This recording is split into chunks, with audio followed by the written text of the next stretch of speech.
दर्शकों नमस्कार। तारीख है आज 1 अगस्त 2026, दिन शनिवार, हिंदी तिथि श्रावण माह कृष्ण पक्ष तृतीया। आइए नजर डालते हैं हमारे प्यारे राज्य हिमाचल प्रदेश की तमाम बड़ी खबरों पर। वीडियो शुरू करने से पहले कमेंट बॉक्स में जय हिंद लिखकर हमें सपोर्ट करें। तो चलिए शुरू करते हैं। शिमला के नो कंस्ट्रक्शन जोन में खाली प्लॉट खरीदेगी सरकार, मार्केट रेट के आधार पर मिलेगा मुआवजा। राजधानी शिमला के कई हिस्सों को नो कंस्ट्रक्शन जोन घोषित करने के कैबिनेट के फैसले के बाद राज्य सरकार ने प्रभावित भू मालिकों को राहत देने की तैयारी कर ली है।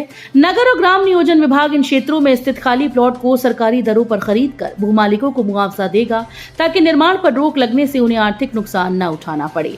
मंत्रिमंडल ने हाल ही में हुई बैठक में शहर के भीड़भाड़ वाले कोर एरिया सहित कई हिस्सों में सभी नए निर्माण कार्यों पर पूर्ण प्रतिबंध लगाने को मंजूरी दी थी। इसके साथ ये भी तय किया गया कि जिन खाली प्लॉट पर अधिसूचना जारी होने के बाद निर्माण की अनुमति नहीं होगी, उन्हें इच्छुक भू मालिक सरकार को बेच सकेंगे। ऐसे मामलों में सरकार संबंधित भूमि को सरकारी दरों पर खरीदेगी। गौरतलब है कि पूर्व में इन भू मालिकों ने आवश्यकता आधारित 2.5 मंजिला मकानों के निर्माण की अनुमति की मांग को लेकर संगठन बनाया था। हिमाचल में बारिश का कहर, कार पर पत्थर गिरने से दंपति की मौत, बादल फटने से कई बगीचे तबाह, 122 सड़कें ठप। हिमाचल में मानसून एक बार फिर से रौद्र रूप दिखा रहा है। कुल्लू जिले के आनी में राणाबाग देहुरी सड़क पर करोई गाड़ के पास एक दर्दनाक हादसा हुआ। पहाड़ी से गिरे पत्थरों की चपेट में आने से कार अनियंत्रित होकर खाई में गिर गई। इसमें रामपुर के निजी अस्पताल में कार्यरत डॉक्टर ब्रजलाल और उनकी पत्नी सुनीता की मौके पर मौत हो गई, जबकि उनकी बेटी भव्या घायल हो गई। वहीं मनाली की बुरुआ पंचायत के शिलिंग नाले में बादल फटने से भयंकर तबाही मची। पानी और मलबा सीधे सेब के बगीचों में घुस गया, जिससे 100 से अधिक सेब के पेड़ बह गए और कई बगीचे पूरी तरीके से मलबे में दब गए। राज्य आपदा प्रबंधन के अनुसार शुक्रवार शाम तक प्रदेश में 122 सड़कें, 19 बिजली ट्रांसफार्मर और 31 पेयजल योजनाएं बाधित रहीं। सबसे बुरी स्थिति मंडी जिले की है, जहां 54 सड़कें और 12 ट्रांसफार्मर बंद पड़े हैं।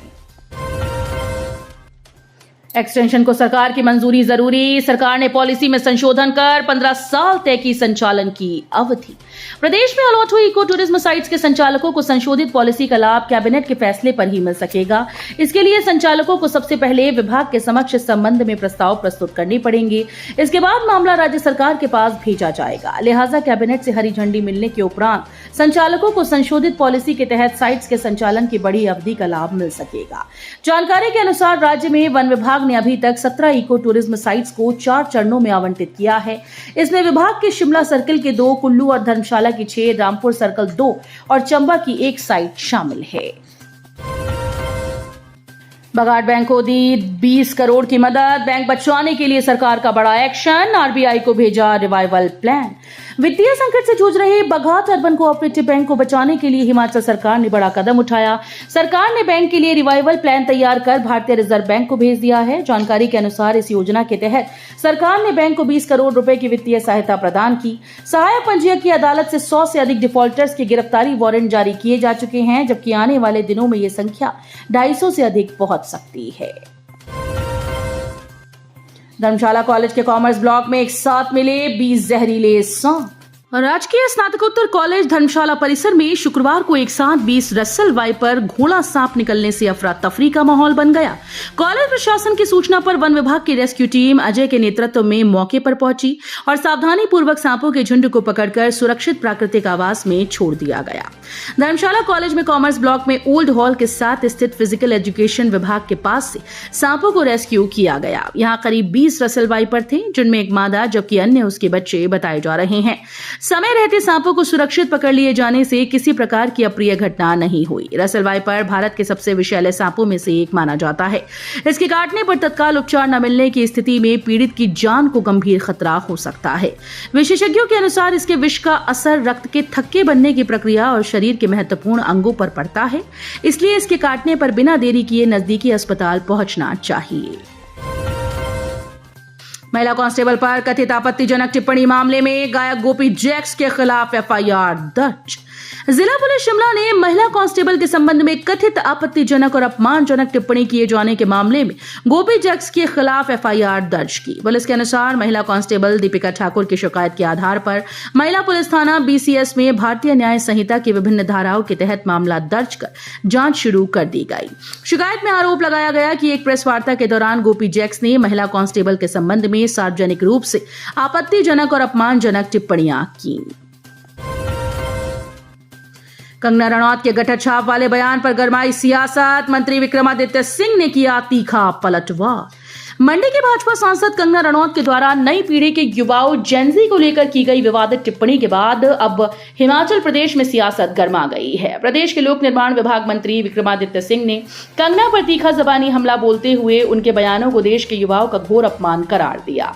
शिमला में मीडिया से बातचीत में विक्रमादित्य सिंह ने कंगना की भाषा शैली पर कड़े सवाल उठाए। उन्होंने कहा कि देश के युवाओं को कीड़े मकोड़े और गटर छाप कहना बेहद दुर्भाग्यपूर्ण है।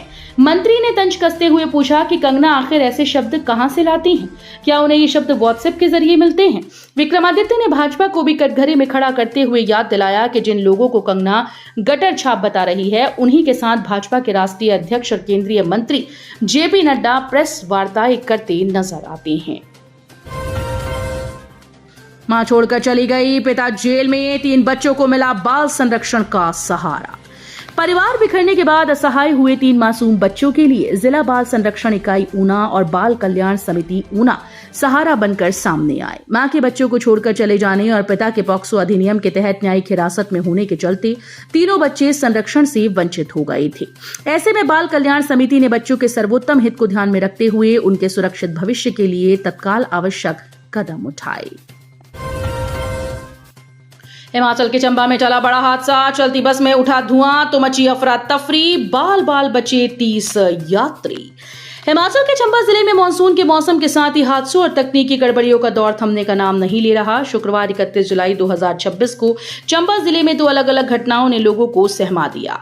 एक तरफ जहां हिमाचल पथ परिवहन निगम की चलती बस के पिछले टायर के पास धुआं उठने से अफरा तफरी मच गई, वहीं दूसरी तरफ भूस्खलन और बारिश के कारण गिरे विशालकाय पेड़ की चपेट में आने से एक वाहन चकनाचूर हो गया। हिमाचल के राज्यपाल करेंगे औद्योगिक क्षेत्र कालांब का दौरा, लघु उद्योग भारती ने किया आमंत्रित। हिमाचल में तेजी से उभर रहे सिरमौर जिले के औद्योगिक क्षेत्र कालांब के लघु उद्योग भारती कालांब इकाई के अध्यक्ष और युवा उद्योगपति अखिल माहेश्वरी के नेतृत्व में उद्योगपतियों के एक प्रतिनिधि मंडल ने हिमाचल प्रदेश के राज्यपाल कविंद्र गुप्ता से शिष्टाचार भेंट की। इस अवसर पर प्रतिनिधि मंडल ने उन्हें हिमाचल प्रदेश का राज्यपाल नियुक्त होने पर हार्दिक शुभकामनाएं और बधाई दी। उनके सफल व जन कल्याणकारी कार्यकाल की मंगल कामनाएं प्रेषित की।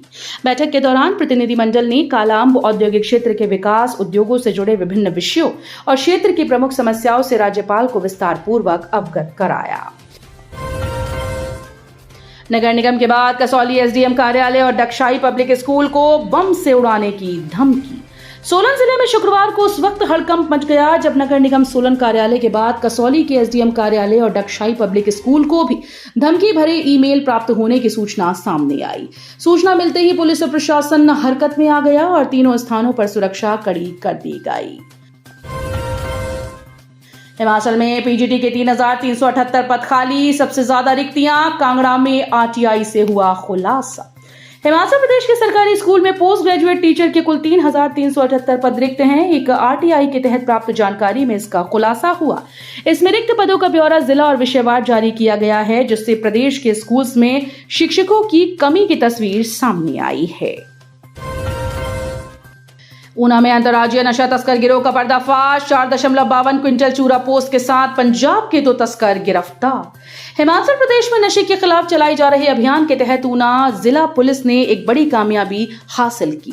पुलिस ने एक अंतर्राज्यीय नशा तस्कर गिरोह का पर्दाफाश करते हुए 4 क्विंटल 52 किलोग्राम से अधिक डोडा चूरा पोस्त की भारी खेप बरामद की। इस कार्रवाई में पंजाब के 2 तस्करों को गिरफ्तार कर उनके वाहन को जब्त कर लिया गया। सऊदी अरब में मौत से जंग लड़ रहा अम्बोटा का मुनीश, एयर एम्बुलेंस के लिए 8.90 लाख की दरकार। एक बूढ़ी माँ की पतराई आंखें घर की चौखट पर बेटे की सलामती की दुआ कर रही हैं तो पत्नी उस दिन के इंतजार में है जब उसका सुहाग सकुशल लौटकर वापस आएगा। लेकिन हजारों किलोमीटर दूर सऊदी अरब के एक अस्पताल में जिंदगी और मौत के बीच झूल रहे मुनीश कुमार की वतन वापसी अब पैसों पर अटक गई है। हिमाचल प्रदेश के जिला ऊना के उपमंडल गगरेट की ग्राम पंचायत अंबोटा के रहने वाले मुनीश की दोनों किडनियां जवाब दे चुकी हैं और कई गंभीर बीमारियों ने उन्हें जकड़ लिया है। तो ये थी आज की फटाफट खबरें। हम मिलेंगे अगले बुलेटिन में, तब तक के लिए धन्यवाद। जय हिंद।